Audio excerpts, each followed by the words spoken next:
গোলাঘাট জেগাটো বৰ ঠাণ্ডা মানুহবিলাক গৰম বাৰে বাৰ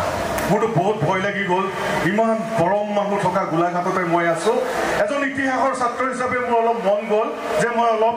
কেনেকুৱানো গৰম ঠাই অলপ অনুসন্ধিৎসাৰ মনেৰে মই গৱেষণা আৰম্ভ কৰিলোঁ আৰু প্ৰথমেই পালোঁ যে ইয়াত এটা গৰম পানীৰ হ্ৰদ আছে গৰম পানী বুলি এটা গৰম পানীৰ উহ আছে কিন্তু পিছত গম পালোঁ এই ঠাইটুকুৰাৰ কাৰণে ঠাইটুকুৰা গৰম নহয় এতিয়া মই এই ঠাইটুকুৰাৰ ইতিহাসটো অলপ চালোঁ আৰু দেখিলোঁ যে সমগ্ৰ অসমৰ ভিতৰতে দেখোন এটা ব্যতিক্ৰমী ইতিহাস কঢ়িয়াই আছে গোলাঘাট জিলাই মোৰ এটা প্ৰথম প্ৰশ্ন হ'ল মোৰ মৰমৰ ছাত্ৰ ছাত্ৰীসকল যে গোলাঘাটৰ নামটো গোলাঘাট হোৱাৰ আগতে এটা বেলেগ নাম আছিলে এই নামটো কি মই প্ৰশ্ন সোধা নাই মই কৈছোঁ তোমালোক গোলাঘাট দেৱৰাজিয়ান হিচাপে এই কথাবিলাক জানিব লাগিব আজিৰ পৰা প্ৰত্যেকটো দিনতে অনাগত দিনবিলাকত গিৰেণ গগৈ ছাৰ আছে ছাৰহঁতে অধ্যয়ন কৰিছে বহুত কিতাপত লিখা আছে মই গম পালোঁ দৈয়াং মধ্যযুগত নাম আছিলে দৈয়াং ওপৰ দৈয়াং বচা দৈয়াং এই তিনিটা নাম আছিল গোলাঘাট হৈছিল পিছৰ শতিকাত ব্ৰিটিছসকল অহাৰ অলপ আগে বা পিছে এইখন গোলাঘাটত কি আছে আচৰিত কথা কাউৰী নোযোৱা এটুকুৰা ঠাই আছে যিটুকুৰা ঠাইৰ পৰা মই আহিছোঁ তাত পাতি কাউৰী নাপাওঁ পাতি কাউৰী আজিলৈকে দেখিয়ে পোৱা নাই মই ইয়াত চাগে সৰু পথাৰৰ ল'ৰা ছোৱালী বহুত আছে ধনশিৰি ভেলীত পাতি কাউৰী নাই কিয় নাই আজিলৈকে গৱেষণা কৰা নাই মই অনুৰোধ জনাম দেৱৰাজ মহাবিদ্যালয় কেইবাটাও বিজ্ঞান বিভাগ আছে প্ৰাণীতত্ত্ব বিজ্ঞান বিভাগে অধ্যয়ন কৰক যে সৰু পথাৰ গোলাঘাটৰ কিয় তাত পাতি কাউৰী নাই 12 বছৰ কিয় বৰষুণ নোহোৱাকৈ থাকে ৰেইন শ্বেডো এৰুৱা বুলি কৈছে কিন্তু 12 বছৰ কিয় বৰষুণ নোহোৱাকৈ থাকে এই ঠাইটুকুৰা এই গৱেষণাবোৰ কোনে কৰিব মোৰ মৰমৰ ছাত্ৰ ছাত্ৰীসকল অক্সফৰ্ড ডিক্সনেৰী পঢ়ি আছো এটা অসমীয়া শব্দ পাই গ'লো কোনোবাই ক'ব পাৰিবনে যে অক্সফৰ্ড ডিক্সনেৰীত প্ৰথমবাৰ অন্তৰ্ভুক্ত অসমীয়া শব্দটো গোলাঘাটৰ লগত জড়িত মাই ডিয়াৰ ষ্টুডেণ্টছ কাইলৈ তোমালোকে APSC মেইনছত সুধি দিলে ভাইভা পাইব লাগে খুব ব্ৰিলিয়েণ্ট ল'ৰা ছোৱালী যদি সুধি দিয়ে যে একমাত্ৰ অসমীয়া শব্দটো কোৱা অক্সফৰ্ড ডিক্সনেৰীত যিটো অন্তৰ্ভুক্ত হৈছে ফ্ৰম গোলাঘাট স্তব্ধ হৈ যাব লাগিব কলাজৰ আৰু এই কলাজৰ ইতিহাস ক'ত আছে এইখন গোলাঘাট ডিষ্ট্ৰিক্টত মোৰ মৰমৰ ছাত্ৰ ছাত্ৰীসকল হেমচন্দ্ৰ বৰুৱাৰ পৰা হেমচন্দ্ৰ গোস্বামীলৈকে তপোব্ৰত বৰুৱাৰ পৰা আৰম্ভ কৰি সুব্ৰত কাকতিলৈকে সৈয়দ আব্দুল মালিকৰ পৰা লক্ষ্মীনাথ ফুকনৰ পৰা ধৰি নীলমণি ফুকনলৈকে মেক্সিম গৰ্কীৰ লেখক যদু শইকীয়াৰ পৰা হীৰেণ গগৈলৈকে অসমীয়া সাহিত্যৰ কাণ্ডাৰীসকলৰ জন্ম এই গোলাঘাট সেইকাৰণেই গৰম এইখন গোলাঘাটত চিপাহী বিদ্ৰোহ হৈছিলে এইখন গোলাঘাটত কছাৰীসকলৰ মনোলিথ আছে এইখন গোলাঘাট প্ৰথমখন অসমৰ প্ৰাচীন ইতিহাস লিপিৰ সাক্ষী আছে নগাজুৰি খনিকৰ লিপি ইয়াতকৈ আৰু গৌৰৱ কি লাগে আমাক আমি জানোনে এইখিনি গৌৰৱৰ কথা মাই ডিয়াৰ ষ্টুডেণ্টছ আমি এইখিনি প্ৰত্যেক মুহূৰ্তত not as a student of science not a student of logic not a student of history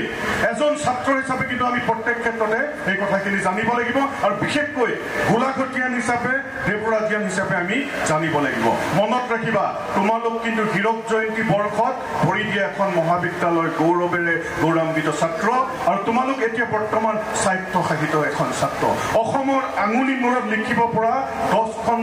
কলেজৰ ভিতৰত এখন দেৱৰাজ মহাবিদ্যালয় এই গৌৰৱেৰে তোমালোক গৌৰৱান্বিত গতিকে তোমালোকৰ দায়িত্ব আছে যে তোমালোকৰ সংকল্প থাকিব লাগিব যে আমি প্ৰত্যেকটো ক্ষেত্ৰতেই আগ্ৰনোৱা হ'ম আৰু গোলাঘাটৰ ইতিহাস আমি নিজৰ বুকুৰ মাজত কঢ়িয়াই লৈ ফুৰিম আৰু আমি এই গোলাঘাটৰ পৰম ইতিহাসক নৰম হ'বলৈ নিদিম প্ৰত্যেকটো ক্ষেত্ৰতেই নিজৰ চিনাকিৰে নিজৰ চানেকিৰে আমি এজন সুপ্ৰতিষ্ঠিত নাগৰিক হিচাপে জন্ম হ'ব পাৰোঁ যাতে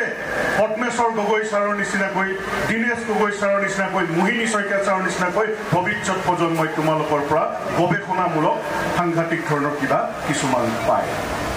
মোৰ মৰমৰ ছাত্ৰ ছাত্ৰীসকল বহুত নাম থাকি গৈছে যি গোলাঘাটৰ ইতিহাসক সম্পৃক্ত কৰিছে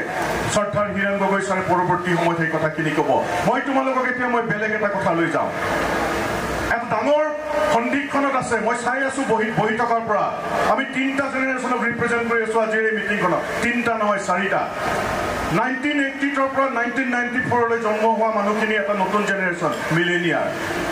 1994 পৰা 2009লৈকে জন্ম হোৱা ল'ৰা ছোৱালীবিলাকৰ এটা নতুন জেনেৰেশ্যন জেড যিটো ল'ৰা ছোৱালী আটাইতকৈ বেছি আছে ইয়াত আৰু 2010 পৰা 2024 লৈকে জন্ম হোৱা ল'ৰাখিনি তোমালোকৰ যিখিনি উত্তৰ কৰি আহিব তাহাঁতি generation alpha my dear students আৰু হীৰেন গগৈ ছাৰ পাৰুকিয়াল ছাৰহঁত জেনেৰেশ্যন মিলেনিয়াৰৰ আগৰ এই চাৰিটা জেনেৰেশ্যনৰ মাজৰ যিটো জেনেৰেশ্যন গেপ এই গেপটোৰ কথা মই উপলব্ধি কৰিছোঁ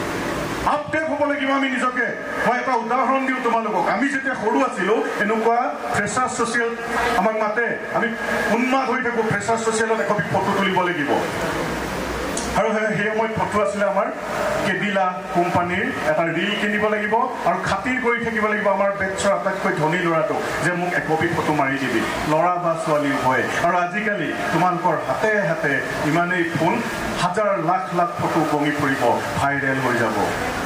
আমাৰ দিনত নাছিলে কিন্তু সেই সময়ত আটাইতকৈ ধনী কোম্পানী আছিলে কেডিলা কোম্পানী আৰু সেই কেডিলা কোম্পানীৰ 3 লাখ এমপ্লয়ী ইঞ্জিনিয়াৰ কৰা ল'ৰাবিলাকে তাত চাকৰি পায় আন্তঃৰাষ্ট্ৰীয় কোম্পানী প্ৰিমিয়াৰ কেডিলা তাত তেওঁলোকে বহুত দৰমহা পায় কিন্তু যিদিনাখনেই মোবাইল ফোনৰ পৃথিৱীত আগমন ঘটিল একেদিনাখনেই 3 লাখ মানুহে চাকৰি হেৰুৱালে কাৰণ তেওঁলোক আপডেট হোৱা নাছিল চাকৰি হোৱালে HMT ঘড়ী হিন্দুস্তান মেচিনাৰী টুলছ তেওঁলোক আপডেট নহ'লে কাৰণে তেওঁলোকৰ সম্পূৰ্ণ কোম্পানী ভাগি গ'ল আমাৰ সন্মুখতে নাইকিয়া হৈ গ'ল বহুত PCO অসমত এসময়ত PCOৰ এটা সাম্ৰাজ্য আছিল মানুহৰ প্ৰত্যেক ঘৰে ঘৰে প্ৰত্যেকজন নিবনুৱাই যেন PCOহে খুলিব নাই PCO শেষ হৈ গ'ল মোবাইল ফোনে ৰেডিঅ' মৰি গ'ল কিয় মৰি গ'ল কাৰণ তেওঁলোক আপডেট নাছিলে মাই ডিয়াৰ ষ্টুডেণ্টছ আপডেট হোৱাৰ এটা যুগ আহি গ'ল কাৰণ তোমালোক জেড জেনেৰেশ্যনক ৰিপ্ৰেজেণ্ট কৰিছা তোমালোক টেকন'ক্ৰেট তোমালোকে মোবাইল কম্পিউটাৰত বহুত আগবাঢ়ি গৈছা কিন্তু সময় অনুসৰি তোমালোকে বৰগীত শিকিব লাগিব তোমালোকে অসমীয়া সংস্কৃতি জানিব লাগিব তোমালোকে ডিচিপ্লিন কাক বুজিব পাৰিব লাগিব মই সেইখিনি কথা কৈ আছো যিখিনি মই আজিৰ ছাত্ৰ ছাত্ৰীসকলৰ মাজত অভাৱ দেখোঁ সেলফিছ হৈ গৈছে ল'ৰা ছোৱালীবিলাক তললৈ মূৰ কৰি দিনটো মোবাইলটো চাই থাকে মোৰ এটা বিৰাট কাহিনী মনত পৰে মই ইতিহাসৰ ছাত্ৰ মই ইভলিউশ্যন পঢ়াওঁ দেৱেশ্বৰ ছাৰ আছে আমাৰ সন্মুখত আমাক এভলিউশ্যনে কি কয় যে প্ৰাইমেটৰ পৰা হোমো চেপিয়েন্স হওঁতে আমাক 42 লাখ বছৰ লাগিছে কিমান বছৰ 42 লাখ বছৰ বান্দৰ বুলি নকওঁ আমি প্ৰাইমেটছ বুলি কওঁ হোমোনিছ কওঁ হোমোনিয়াছ কওঁ নিয়েণ্ডাৰথেল কওঁ এটা দীঘলীয়া প্ৰক্ৰিয়া এই যে আঙুলিকেইটা দেখিছা এতিয়া যে আৰামত এনেকে কৰি আছো এই আঙুলিকেইটা এনেকে পোন কৰিবৰ কাৰণে মানুহক 6 লাখ বছৰ লাগিছিলে 6 lakhs of blood প্ৰেক্টিছ বহুত মানুহে পূৰ্বপুৰুষে আমাৰ চেক্ৰিফাইচ কৰিবলগীয়া হৈছে মই যে মেৰুদণ্ডডাল পোন কৰি থিয় হৈ কথা পাতিছো তাৰ কাৰণে 12 লাখ বছৰ লাগিছিলে মোৰ উত্তৰ পুৰুষক আৰু আমি এতিয়া দিনে দিনে হিষ্ট্ৰী ৰিপিট ইটছেল্ফ মানুহবিলাক কি হৈ গৈ আছো আকৌ প্ৰাইমেটলৈ ঘূৰি গৈছো কেনেকে ঘূৰি গৈছো দিনৰ দিনটো আমি কোনোবাই মাত এষাৰ মুদিলত তলৰ পৰাই মোক কয় মোৰ নাম আমুক মই আমুকত পঢ়ি আছো ঘৰত কোন কোন আছে আৰু কোনোবা মানে মই বেছিমান সময় টাইম দিছোঁ laptop computer x handle Insta মোৰ দুনিয়াখন এখন বেলেগ দুনিয়াত গুচি গৈছে আচল ৰিয়েল দুনিয়াখন মই হেৰাই দিছোঁ মাই ডিয়াৰ ষ্টুডেণ্ট আকৌ বান্দৰ হ'বলৈ গৈ আছো নাই চোৱা তোমালোকে কলেজৰ চুক এটাত দেখিম ল'ৰা এটা বহি থাকিব কাষত 5টামান বহি থাকিব মোবাইলটো জুপুকা মাৰি বান্দৰটো নিচিনাকৈ হাতকেইখন লৈ কিবা কিবি টিপি থাকিব আকৌ মানুহ বান্দৰৰ ফালে ঘূৰি গৈছে পোনকৈ বহিবলৈ নিশিকি হ'ল আমাৰ ল'ৰা ছোৱালীবোৰ চব পূজা হৈ বহি এসময়ত এই মেৰুদণ্ডডাল আকৌ টেকা হৈ যাবলৈ গৈ আছে মোৰ মৰমৰ ছাত্ৰ ছাত্ৰীসকল ডিচিপ্লিন এণ্ড এক্সাৰচাইজ আজিৰ যুগত তোমালোকৰ জেড জেনেৰেশ্যনৰ কাৰণে কিন্তু আটাইতকৈ ডাঙৰ বস্তু মই প্ৰত্যেকখন সভাতে কওঁ মই ইউটিউব খুলিছোঁ ছাবস্ক্ৰাইব নকৰিবা চাবা মই কোনো ছাবস্ক্ৰাইব কৰিবলৈ নকওঁ মোৰ সত্যব্ৰত দত্ত বুলি আছে মই ল'ৰা ছোৱালীবিলাকৰ কাৰণে কিছুমান কথা কওঁ কোনবোৰ কথা কওঁ ৰাতিপুৱা শুই উঠাৰ পৰা ৰাতি শুৱালৈকে তোমালোকে এনেকুৱা কিছুমান কাম কৰিবা যি তোমাক সফল হোৱাত সহায় কৰিব মাই ডিয়াৰ ষ্টুডেণ্টছ এতিয়া সময় আছে তোমালোকৰ আৰু এতিয়া তোমালোকৰ বহুত সাহস আছে এই সময়বোৰ তোমালোকে আগবাঢ়ি যাবলৈ সক্ষম হ'বা কি কৰিব লাগিব জীৱনত আগবাঢ়ি যাবলৈ মই কি কৰিব লাগিব এটা সুস্থ শৰীৰ থাকিলেহে এটা সুস্থ মন থাকিব মই 9 গিলাচ পানী খাব লাগিব ৰাতিপুৱা শুই উঠি মই মিনিমাম 10 মিনিট সময় দৌৰিব লাগিব মই মিনিমাম 8 ঘণ্টা সময় পঢ়িব লাগিব 8+8+8 এই 3টা নিয়ম মানিবা 8 ঘণ্টা মই শুম আৰু টোপনিটো আটাইতকৈ জৰুৰী টোপনি ক্ষতি কৰি আগদিনাখন পঢ়ি কোনো ল'ৰাই মেট্ৰিকত ষ্টেণ্ড কৰিব নোৱাৰে য়েছ সি ভাল ৰিজাল্ট কৰিব কিন্তু তাৰ পাৰ্চনেলিটিত ভাইব্ৰেণ্ট কেতিয়াও নহ'ব এটা ভাইব্ৰেণ্ট ল'ৰাহে আজিৰ যুগত আটাইতকৈ সফল ল'ৰা হিচাপে উপনীত হ'ব ভাইব্ৰেণ্ট মানে কি সি যিকোনো ক্ষেত্ৰতে আগবাঢ়ি যাব লাগিব অকল ব্ৰিলিয়েঞ্চি হ'লেই নহ'ব মাই ডিয়াৰ ষ্টুডেণ্ট 8 ঘণ্টা মই পঢ়িম 8 ঘণ্টা শুম আৰু বাকী 8 ঘণ্টা মই বিভিন্ন মোৰ হবিছৰ কাম কৰিম, মই খোৱা বোৱাৰ কাম কৰিম বা মোৰ বেলেগ ধৰণৰ কামখিনিত মই আগবাঢ়ি যাম। মই আশা কৰিম দেৱৰাশ্ৰয় মহাবিদ্যালয়ৰ প্ৰাংগণত থকা ছাত্ৰ ছাত্ৰীসকলে অসমীয়া সংস্কৃতি আৰু নিজক আগবঢ়াই নিবৰ কাৰণে এই কথাখিনি চেষ্টা কৰিব। তোমালোকক আজিকালি ইণ্টাৰভিউত নুসুধে ৰসায়ন বিজ্ঞানৰ জটিল প্ৰশ্ন, মাল্টিনেশ্যনেল কোম্পানী, তেওঁলোকক কাম কৰা ল'ৰা লাগে, অসমীয়া জনজীৱনৰ লগত জড়িত ল'ৰা এটা নাম লাগে। এফাকি বিহু গোৱা বুলি কৈ দিব তোমাক কি হয়। তুমি প্ৰিপেৰেশ্যন কৰি গৈছা কেমেষ্ট্ৰি ইকুৱেশ্যন আৰু তোমাক সুধিলে ভাইটি তুমি এটা বিহু গাই দিয়া তোমাৰ চাকৰি পাক্কা। জানানে এটা বিহু গাব সম্পূৰ্ণকে নাজানা? খুব বেছি দুটা এটা কলি সম্পূৰ্ণ এটা পুৰণা অসমীয়া বিহু গাব নজনা ল'ৰা ছোৱালী ইয়াত বহুত আছে। এই ল'ৰাটোৱে যিটো বৰগীত গালে, বৰগীতটো শুনিলো, বৰগীতটো কোনে লিখিছিলে, ৰাগ কি, পৰিতাল কি, এই কথাবোৰ কিয় আমি জনাটো জৰুৰী নহয়? মই বৰগীত নাগাওঁ কাৰণে কি মই নাজানিম? মোৰ মৰমৰ ছাত্ৰ ছাত্ৰী, মোৰ দৃঢ় বিশ্বাস আছে দেৱৰাশ্ৰয় মহাবিদ্যালয়ৰ ছাত্ৰ ছাত্ৰীয়ে এই কামটো সফলতাৰে কৰিব আৰু ভৱিষ্যত সময়ত তোমালোকে এই কামখিনিত আগবাঢ়ি যাবা। সময় কিন্তু বহুত কঠিন হৈ আহিছে, প্ৰতিদ্বন্দ্বিতামূলক হৈ আছে। ইতিমধ্যে সন্মানীয় অধ্যক্ষ মহোদয়ে তেওঁ বক্তব্যত কৈছে নতুন এডুকেশ্যন পলিচি তোমালোকৰ সন্মুখত বাকেট দি থৈছে। আমি যেনেকৈ বুফেবিলাকত খাবলৈ ৰৈ থাকোঁ, এসময়মান আইটেম আমি এতিয়া চিলেক্ট কৰিবলৈ শিকিব লাগিব যে কোনটো খাদ্য খালে মোৰ ভোক কমিব, কোনটো খাদ্য খালে মোৰ দেহা উপকৃত হ'ব। নিজৰ ঘৰৰ চৌপাশৰ 60 কিলোমিটাৰ দূৰৰ ওচৰে পাজৰে পোৱা বস্তু খাবলৈ শিকা, স্বাস্থ্য ভাল হৈ থাকিব। কোনো চাওমিন, কোনো আপেল, কোনো ষ্ট্ৰবেৰীয়ে আমাক সেইখিনি পুষ্টি দিব নোৱাৰে যিটো পুষ্টি আমলখি, জলফাই আৰু কলা জামুৱে আমাক দিব। এইবোৰ গাঁৱলীয়া টাউনীয়া দেখাই লাভ নাই। নিজৰ খাদ্য খাবলৈ তোমালোকে এতিয়াৰ পৰা প্ৰেক্টিছ কৰা, তোমালোকৰ স্বাস্থ্য ভাল থাকিব, মন ভাল থাকিব আৰু মই কোৱা 8+8+8 এই মন্ত্ৰটো তোমালোকে মনত জীপ লৈ লোৱা, তোমালোকৰ জীৱন সফল হ'ব। কথাবোৰ শুনিছানে? মই একো শুনা নাই, শুনিছানে?